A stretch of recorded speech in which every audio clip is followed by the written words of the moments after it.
Nobody actually knew that it existed until it was accidentally discovered while a railway was built. They identified a very large geometrical chamber, about 15 feet beneath the forepaws of the Sphinx. I think there's a lot more remains to be discovered under the Giza plateau. He said that the Hall of Records of Atlantis lay beneath the paws of the Great Sphinx. The reasons that I would never seek to divorce the ancient Egyptians from the Great Pyramids there are several reasons, actually. But first and foremost, I have no doubt that the ancient Egyptians were involved in completing the Great Pyramids, and there's 4 reasons for that. And that is the shafts, the so-called air shafts, that cut through the body of the Great Pyramid. They're very small. They're about that wide, that high. There are 2 of them in the so-called King's Chamber, one on the north wall, one on the south wall. And they always exited on the outside of the pyramid, and that was known back into the 19th century. 19th century explorers could actually climb the Great Pyramid and roll a cannonball into one of those shafts, and it would end up in the King's Chamber. So obviously they were connected. The shafts in the so-called Queen's Chamber, and I use the word so-called because we actually don't know what these chambers were for. No burial of any pharaoh was ever found inside the Great Pyramid. The so-called Queen's Chamber, the shafts don't exit on the outside of the Great Pyramid, and nor until 1872 were they visible within the Queen's Chamber itself. They'd been closed off with little facing blocks. You couldn't see that they were there. But one researcher went around tapping on the walls. He thought, there's shafts upstairs in the King's Chamber. Maybe there are here. And he found 2 hollow points, one on the north wall, one on the south wall, broke them open, and lo and behold, there were the concealed shafts. Now, the thing about those shafts is that all 4 of them point at key stars, one of them being the lowest of the 3 stars of Orion's belt. In the position in the sky that they occupied around 2500 BC, not 12,500 years ago, but 4,500 years ago. And that astronomical connection to the stars at that time says to me, we cannot divorce the ancient Egyptians from the Great Pyramid. But then there's a problem. The ground pattern on the 3 pyramids on the ground reflects the pattern of Orion's belt itself. Yeah. And this is, of course, no accident within the ancient Egyptian system, because the constellation of Orion was seen as the celestial image of the god Osiris, the civilization bringer, the entity who went around the world teaching civilization. That is who Osiris is, and he is seen in the sky. His image is seen in the sky as the constellation of Orion, and one of those shafts points at Orion's belt, and another one points at Sirius, and 2 of them point at the circumpolar stars. At the time when Egyptologists believed the pyramids were built. So there's definitely a connection, and I wouldn't seek to break it. But the problem is that the pattern of the 3 pyramids on the ground is the pattern of the 3 stars of the belt of Orion. And this has also changed subtly over the ages as a result of precession. So although the shafts in the Great Pyramid lock that monument to the epoch of 2500 BC, the pattern of the pyramids on the ground reflecting Orion's belt, effectively it's like you want to make a painting of Orion's belt. You paint it on an easel and then you lay it down flat in front of you. That's what you have on the Giza Plateau. They reflect the pattern of Orion's belt and its relationship to the Milky Way. The Great Pyramids and their relationship to the River Nile reflect the sky of 12,500 years ago, not 4,500 years ago. A very complicated situation here. Ground pattern, speaking of what the ancient Egyptians called Zep-Tepi the first time, 12,500 plus years ago. And the star shafts connecting also to the time of the ancient Egyptians themselves. So no wonder it's a difficult monument to figure out, but it speaks to both epochs. We could say that the ancient Egyptians themselves had a sufficiently advanced knowledge of precession to be able to visualize the skies of 8,000 years previously. That would be a perfectly reasonable thing to say. But then we're confronted with the problem of the Sphinx. I mentioned that lion-bodied monument. That lion monument that I believe stood there 12,500 years ago, looking at the rising sun when it was housed by the constellation of Leo. That lion monument has been subjected to thousands of years of erosion. And I want to pay tribute to the brilliant work of 2 individuals. The late, great John Anthony West, dear friend of mine, the first to raise the possibility that the Great Sphinx had been subjected to some kind of water weathering, and that creates a problem in itself, because 4,500 years ago, the Giza Plateau was as dry and as waterless as it is today. And then Professor Robert Schoch from Boston University And kudos to Robert Schoch, putting his reputation as an established academic on the line and looking at the geology of that site and coming to the conclusion and publishing the conclusion that the Great Sphinx was subjected to about 1,000 years of extremely heavy rainfall. Not a flood, but precipitation, rainfall coming from above, selectively hollowing out the softer areas of rock and leaving the harder areas of rock in place. And it's that precipitation-induced weathering that you see more in the trench around the Great Sphinx now than you see on the Sphinx itself, because the Sphinx has been constantly restored. This is one of the anomalies. We know that some of the restoration blocks were put there in the time of the pharaoh who's supposed to have been responsible for the Sphinx. And not a single document tells us that he was responsible. That's just another Egyptological fantasy, actually. The Great Sphinx was subjected to about 1,000 years of heavy rainfall, and that's the only time you find that heavy rainfall on the Giza Plateau is the Younger Dryas, between roughly 12,800 and 11,600 years ago. You certainly didn't find it 4,500 years ago when the Sphinx is supposed to have been made. So we're looking at a very old monument, very heavily eroded.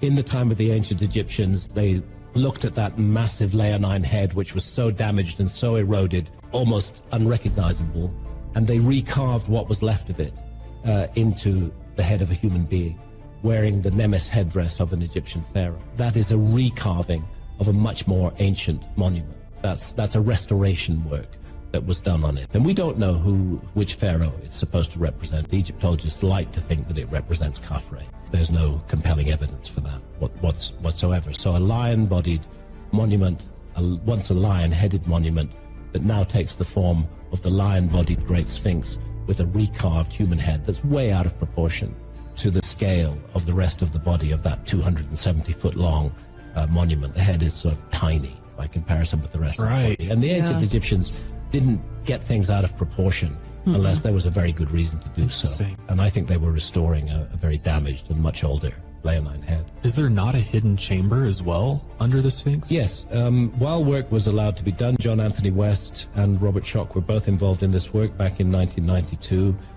They did a seismic survey around the Sphinx, and they identified a very large geometrical chamber, about 15 feet beneath the forepaws of the Sphinx. Could be a natural cavity, but the rectangular form of it suggests strongly that human beings was dug out or something. Yeah, that it was made. And in fact, there is a whole underworld at Giza. This is beginning to be recognized. The so-called Tomb of Osiris is an example of this. That subterranean chamber beneath the Great Pyramid is an example of this. I think there's a lot more remains to be discovered under the Giza Plateau. What is needed is seismic tomography, and that will show you a picture of what is underneath the Giza Plateau. And whenever that's been done, it's identified chambers, passageways, corridors, and not enough is being said about this. I think they're just so locked into their paradigm that they can't see what's there. They feel like they've got it figured out. They've got it figured out. No reason to waste resources. Exactly. No reason to waste the resources, and they don't want to get mixed up in any way with this crowd of kind of quote-unquote New Age thinkers like Graham Hancock. Edgar Cayce was a healer. He used to fall into a trance-like state. And in that trance-like state, primarily what he did was offer remedies for people's ailments. Yeah. But from time to time, he would start talking about Atlantis and about the lost civilization of prehistoric antiquity. And he said that the Hall of Records of Atlantis lay beneath the paws of the Great Sphinx. Well, immediately for scientifically minded Egyptologists, this is something to get as far away from as possible. Right. Yeah. So they kind of neglect the fact that there are ancient Egyptian texts that speak precisely of that, precisely of a Hall of Record. Edgar Cayce didn't know about those texts. He was tapping in from some other realm into this, but that's one of the reasons that Egyptologists have distanced themselves so much from the notion that there might be something hidden there.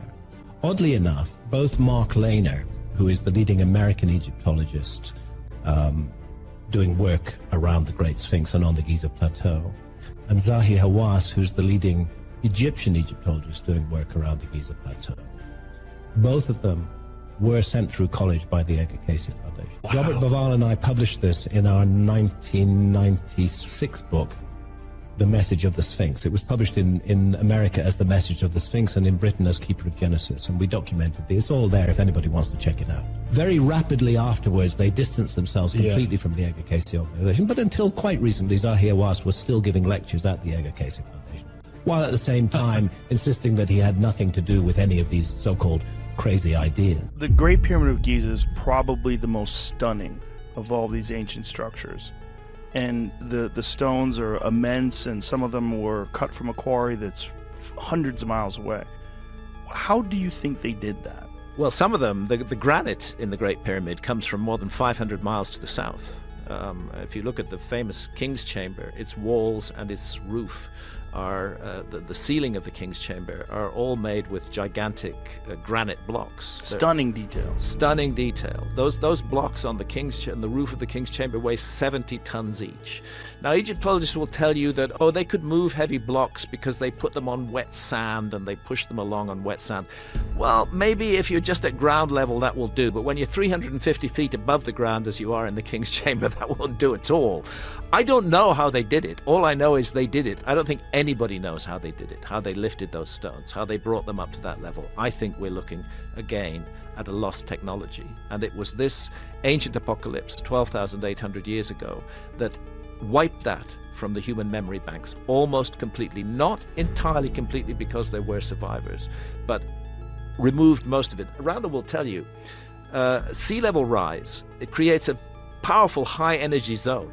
Anything that was existing on those flooded coastlines has just been pounded to hell. I mean, talk about it, Randall. Well, yeah, I mean, it's going to be a lot more energetic than now. I mean, imagine your sea level rising at 3 or 4 times at least faster than we've seen rise in the last century. And within there, juxtaposed are these episodes of very rapid sea level rise. So you're talking about a very energetic intertidal zone. And anything that's there, short of large megalithic blocks, is going to be utterly obliterated by the time the process is through. And I think that this is one of the things that, the archaeologists and the prehistorians, people are looking at that, have failed to take into account the severity of these events we're talking about. Because the question always is, where are the artifacts? Where's the pottery? Where is the evidence that this civilization existed? And I have 2 responses to that. One, you don't realize the extent of the total remodeling of this planetary surface that took place.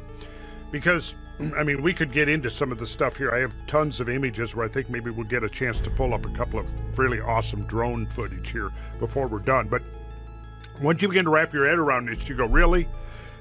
It's like, imagine that you drop an atomic bomb on a city and it completely obliterates it. And then a short while later, you drop another one on the same place. What's going to be left? And then 10,000 years, 20,000 years goes by. What are you going to find? What are you going to look for? It's going to be just rubble that gets reincorporated just into the geological stratum, and this is going to be very difficult to differentiate, for example, from what's called a conglomeratic rock, which is basically we have just a huge jumble of broken rock cemented together. Right now, within there could be all kinds of stuff that's not even recognized as being artificial in the sense that humans had anything to do with it. The other thing is when we talk about these ancient technologies, if we're only looking for a mere reflection of ourselves, we could overlook it completely, because I think there's evidence that exists now. I mean, some modern researchers whose work has been buried or suppressed, I think we're getting very close to rediscovering some of the things that our ancient ancestors were up to. And maybe this would be worth a whole show in itself. We could dive into this, and I don't want to get into that today. But what kind of technologies are you talking about? Well, I shouldn't really get into that. Get into it. Get into it, Randall. We got to get into it. Okay, well... We've opened the door, sir. Okay. Well, okay. The passing of the HDMI cable. The passing a sacred moment.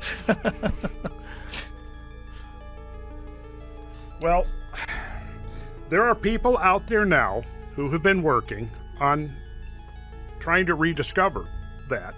And again, I don't want to digress too much into this now because I would really rather be able to give a whole treatment of it, and it might kind of derail us a little bit from this. But there are people who've been working on these things for decades now, basically in secret.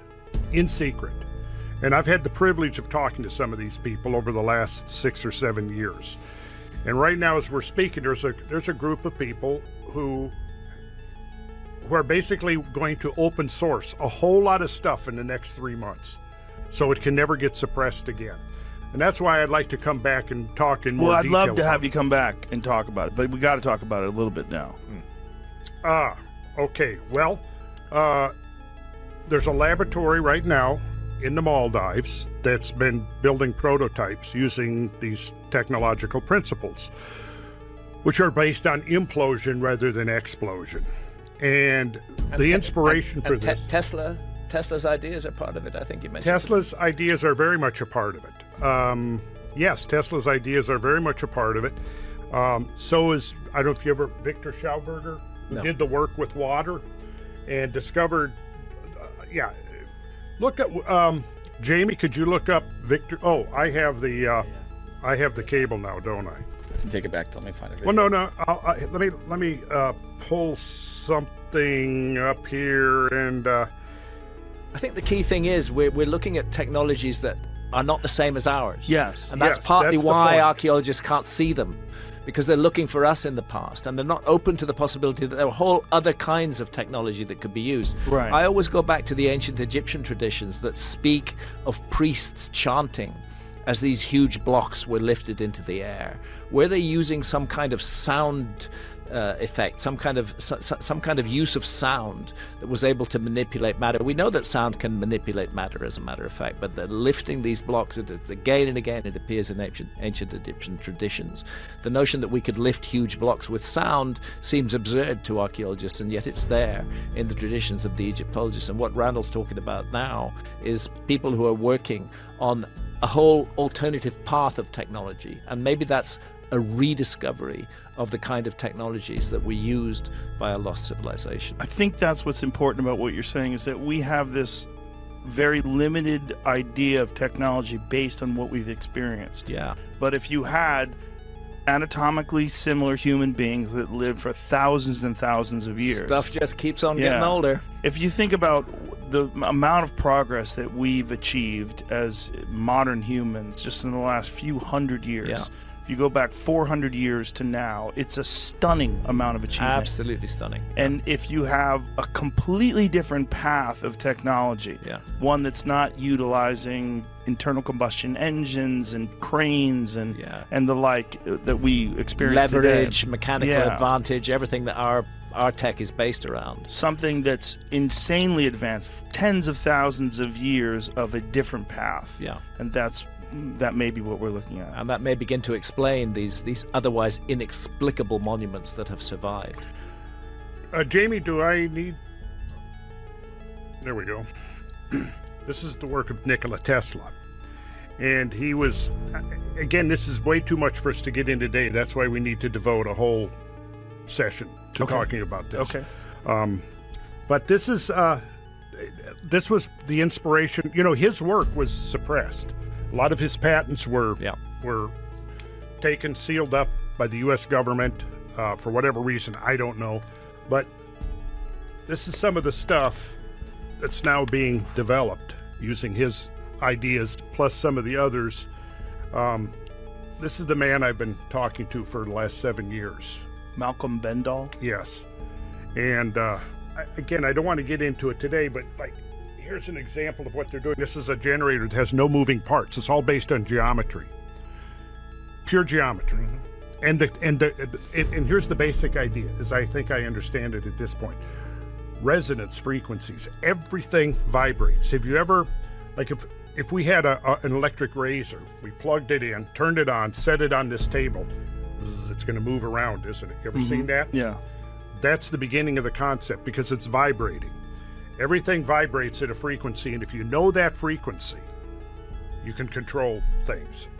And I think that's the basic idea of what we're looking at here. And it's all based upon the ancient numbers. And they're developing technologies right now, and they have been. I was recently contacted and given the go-ahead that I could talk. I've been sitting on this for 7 years without talking about it because they asked me not to talk about it until they had their patents in place and their licensing. That's all happened since last summer. So we're now free to talk about it. So that's what I'm saying. I think it would be a good idea to get me back on here. We can look at it. I'm going to lay this on Graham so he can look at it too, because I really want to get Graham's feedback on this. I mean, would it be fair to say that there's an element of a rediscovery of a lost technology from the past? I think it would be fair to say that, yes. And so through this technology, they're able to move stones or cut stones or all the above? All the above. And even transport them? Whoa, Yes. what is all this?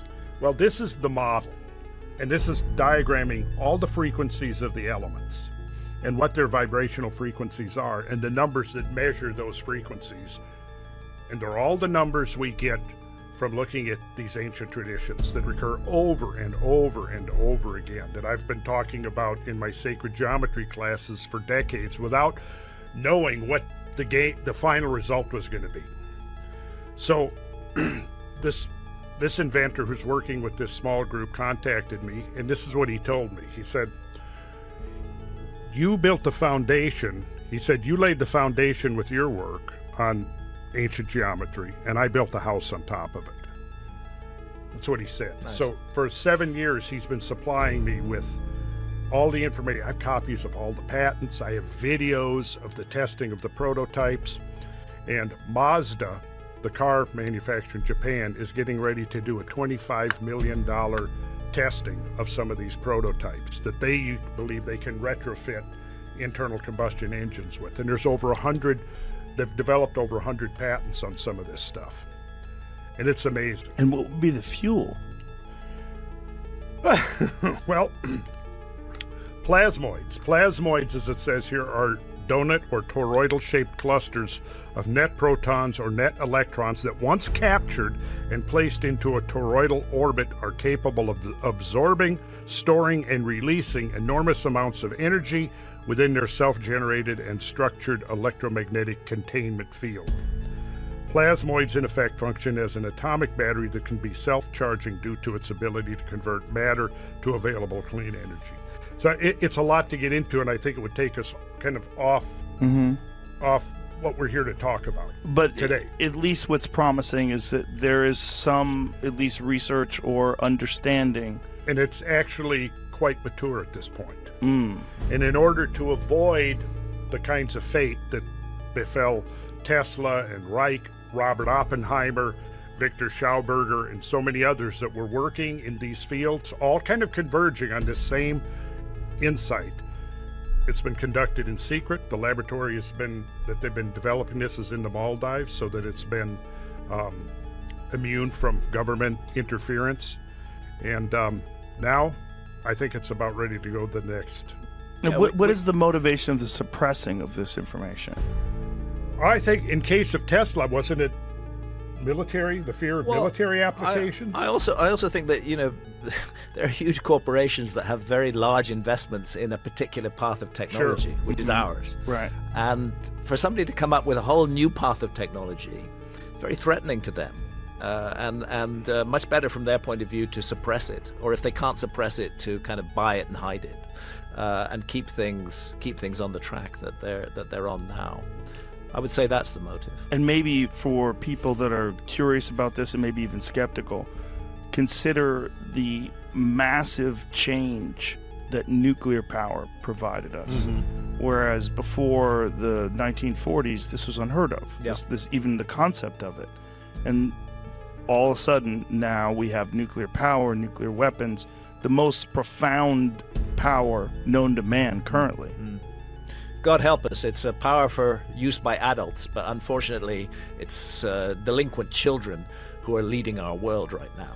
The leaders of our planet, the politicians out there, they're just complete arseholes. I can't think of any of them who I feel any respect for whatsoever. And it's they who are in charge of this frightening, terrifying technology. We just aren't mature enough as a civilization. We could not measure longitude. Very important issue if you're a navigator and a sailor.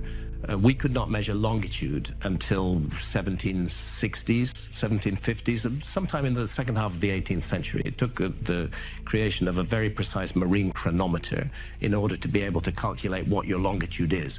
Otherwise, in the middle of a stormy night, you could find yourself 300 miles west of where you thought you were and crashing into a coastline.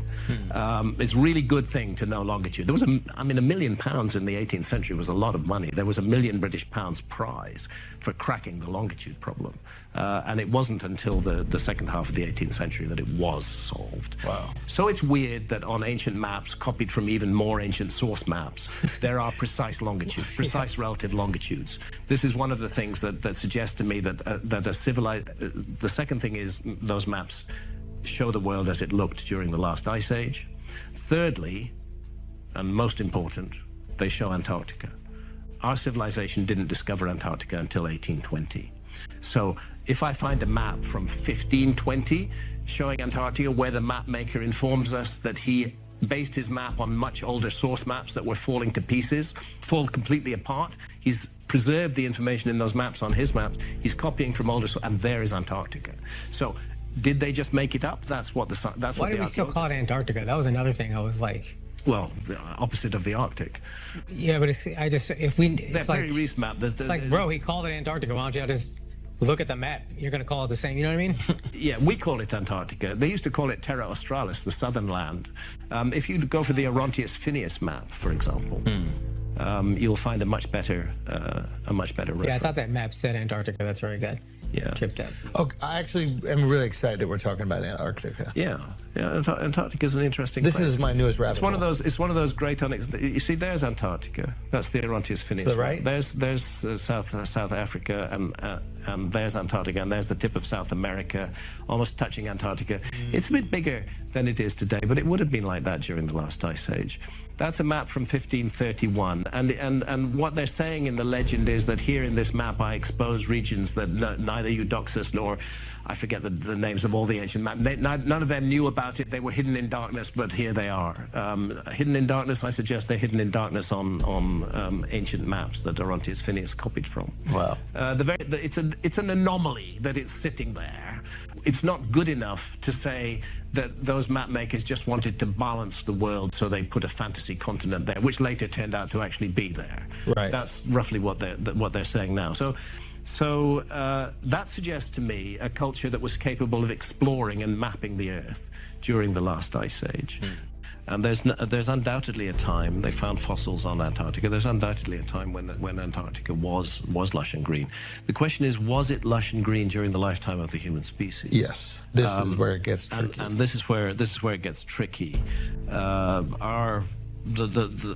Homo sapiens line descends from a line that goes back about 6 million years, not much further than that, if we accept conventional evolutionary theory. So 6 million years ago, Antarctica is supposed to have been as cold and as frozen as it is today. Now, when I wrote Fingerprints of the Gods in 1995, which is my first book tracing the possibility of a lost civilization, I was very interested in Antarctica, and I was interested in it because of the work of a previous researcher called Charles Hapgood. Charles Hapgood wrote a number of very important books. One of them is called Maps of the Ancient Sea Kings, which precisely goes into this issue of ancient maps that don't fit our understanding of what the world was, how the world was supposed to be known at that time. And another is called The Path of the Pole. And he proposed a phenomenon that he called Earth crust displacement, whereby from time to time, the entire outer crust of the Earth, like the skin of an orange, might shift, leaving the core of the Earth in place, so that it could so if you imagine a very loose orange skin, the fruit is inside, it's staying in place, but you're shifting the skin around it. Well, obviously then, if that happens, Antarctica could have been in warmer latitudes and could have been shifted into colder latitudes. And how often does this happen? Well, does it happen at all is the first question. I mean, of all the theories I've looked at and supported, this is the one that I've come in for the most criticism for. And I've been much more interested recently in the Younger Dryas impact hypothesis and the notion that that a cataclysm occurred around 12,800 years ago, caused by impacts of comet fragments, and we can go into that. But when I wrote Fingerprints of the Gods, although I was interested in comets, I was more interested in Earth crust displacement. And the standard academic response to that is, look, Antarctica's been frozen for millions of years, and that rules out the whole Earth crust displacement argument. I think that even those who are still researching this field would prefer it to be the mantle rather than the crust of the Earth that moves. Again, it's very technical, that moves in one piece. But the idea there's is an Italian admiral called Flavio Barbiero who wrote an article for my website suggesting that Earth crust displacement could be kicked off by a comet impact where it hits the Earth a glancing blow and causes a shift of this kind taking place. But by and large, I don't argue these days that Antarctica and Earth crust displacement are the mechanism we should be looking at. I'm much more interested in the very solidly scientifically grounded Younger Dryas impact. Back in 1995, when I wrote Fingerprints of the Gods, I was searching around for many possibilities that could have caused a global cataclysm in the range of 12 to 13,000 years ago, because that's what all the astronomy pointed at, 12 to 13,000 years ago. And Hapgood's theory seemed to me a very valuable and useful one. I still won't write it off. I won't dismiss it entirely, but I've shifted in the direction of the Younger Dryas impact hypothesis. The existence of ancient maps which show the world as it looked during the last ice age. We know pretty well how the world looked during the last ice age. And what is the big change? The big change is that during the ice age, sea level was 400 feet lower than it is today. That means that huge amounts of land that were above water during the ice age are now underwater. And therefore, it's odd to find maps which were drawn in the 14th, 15th, 16th century, but where the map makers tell us that they were using much older source maps that were falling apart, that they were trying to preserve the information in those maps, copied them onto their new maps, and lo and behold, they show the world as it looked during the last ice age.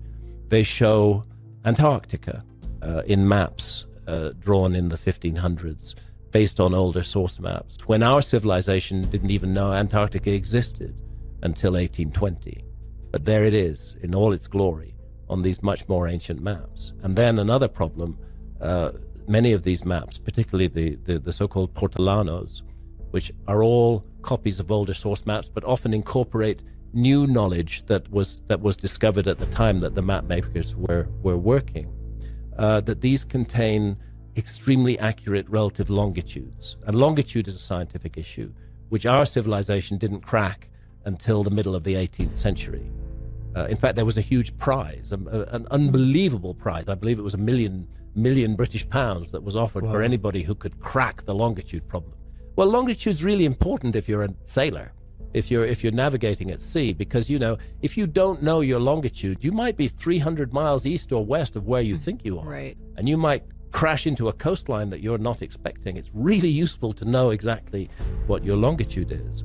But it took a very accurate chronometer that would keep accurate time at sea despite the rolling motion of the ship before our civilization was able to solve the problem of longitude. Solve the longitude problem roughly in the 1750s onwards is when we solved it. And yet here are these ancient maps with extremely accurate relative longitudes long before we solved it, and those maps themselves are based on even older source maps. So these curiosities led me to think that it's worth exploring the possibility that our historians and archaeologists don't know everything about the past, that there might be new things to learn about the past, that there might be a forgotten episode in the human story, as virtually every one of the great myths and traditions around the world insists on. There are very large areas of the world that archaeology has barely looked at all. I'm not saying that no archaeology has been done in these areas, but the Sahara Desert, for example, is largely underserved by archaeology. It's not that no archaeology has been done, but very minimal archaeology has been done in an area that covers 9 million square kilometers, okay? And we know for sure from paleoclimatology, the study of ancient climates, that the Sahara Desert went through a number of phases of being green and fertile during the Ice Age. As a matter of fact, some of those ancient maps that I've talked about show a green and fertile Sahara. And they show river channels running through it where we now know that river channels did run through the Sahara.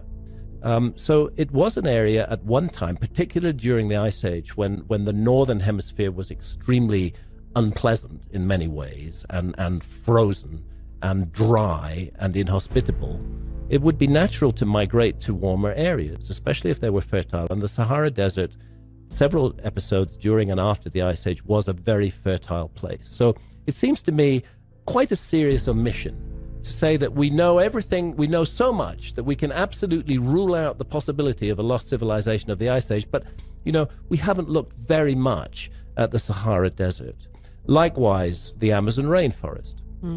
Again, largely for economic reasons, this is an area that has been underserved by archaeology. There's been very little study of the Amazon. Not none, important to make that point, but not much. And you have 5 million plus square kilometers of the Amazon rainforest, still covered by dense canopy, which has hardly seen any archaeological attention at all. And yet the latest investigations in the Amazon, and I'm as I mentioned, I have nothing against individual archaeologists. There's some great archaeologists who are beginning to dip their toes in the water of doing the real research in the Amazon. And I'm in touch with a team who are doing LiDAR work in the Amazon, where they use the light aircraft to send beams of light down through the canopy, and they can see what's lying underneath the canopy. And they're finding these giant geometrical earthworks in the Amazon, and evidence of very large populations that once lived in the Amazon before the horrendous catastrophe of the Spanish conquest of South America and of Mexico. The Spanish sent ahead of them terrible diseases like smallpox, and those populations which did exist in the Amazon supported millions of people. Those populations were decimated, destroyed by smallpox, and within 100 years their cities were overgrown by rainforest, and it's only now that they're being rediscovered. So how can archaeology say we know enough about the past to be absolutely certain that there was no lost civilization when they haven't really studied the Sahara Desert and they haven't really studied the Amazon rainforest? And then, in addition to that, huge issue is that sea level rise at the end of the last ice age. That 400-foot sea level, it didn't happen overnight. It was spread out over thousands of years, but there were episodes of very rapid sea level rise, very sudden and rapid sea level rise, which are mysterious in themselves. The bottom line is that 27 million square kilometers of land, and that was the best land on Earth during the Ice Age, that was above water during the Ice Age, is underwater now. And yes, there is some marine archaeology. Yes, archaeologists are beginning to consider the possibility that it's worth looking at the flooded continental shelves. Some preliminary work has been done, but most marine archaeology has been about shipwrecks from the medieval period. They're looking for shipwrecks because they don't believe that there's anything really that's going to change their view of the past. So their preconception of what might be found has governed what they actually do. And again, of course, financial reasons. It's very expensive to explore underwater. So there we have 9 million square kilometers in the Sahara Desert, 5 million plus square kilometers still left in the Amazon. It was bigger, 7 plus million square kilometers, and 27 million square kilometers of the flooded continental shelves. And then we have the fact that the archaeology that has been done elsewhere has largely been in response to roads and dams and other big construction projects and not targeted searches. So they simply cannot say that they have enough evidence to rule out the possibility of a lost civilization.